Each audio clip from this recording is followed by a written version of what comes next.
নমস্কার সবাইকে, প্রিয়ার রান্নাঘরে স্বাগত জানিয়ে আজকের রেসিপিটা শুরু করছি।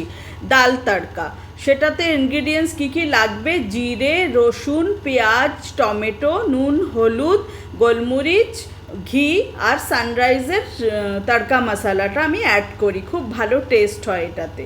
চলো তাহলে এবার শুরু করা যাক। কড়াইতে ঘি ঢেলে দিলাম, কড়াই গরম করে তার মধ্যে জিরে ফোড়ন দিয়ে দিলাম।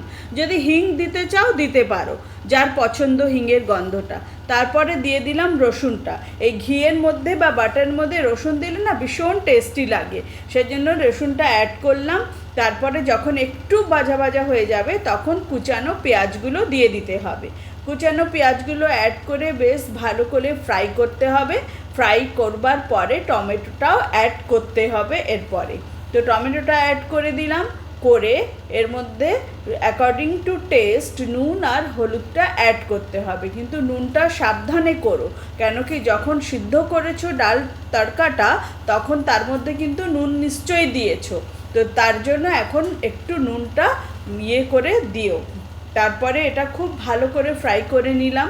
করার পরে সিদ্ধ করা তড়কা ডালটা আমি মিলাবো। সানরাইজ মশলাটাও মিলিয়ে দিলাম, গোলমরিচটাও মিলিয়ে দিলাম। তারপরে এটা ভালো করে ফ্রাই করে নিতে হবে। এটা বেশিক্ষণ লাগবে না সাতলাতে। ভালো করে সাতলে নিয়ে এবার সিদ্ধ করা তড়কা ডালটা অ্যাড করে দিতে হবে। অ্যাড করার পরে বেশ ভালো করে নাড়িয়ে আর একটু জল, বেশি তো পাতলা হয় না তড়কা, আর একটু জল মিলিয়ে ওটা যেরকম কনসিস্টেন্সি চাও সেরকম করে নিতে হবে। আর লাস্টে তুমি কসুরি মেথি, ধনেপাতা, বাটার যা অ্যাড করতে চাও করতে পারো। প্লিজ লাইক করো, কমেন্ট করো আর সাবস্ক্রাইব করো আর পাশে থেকো।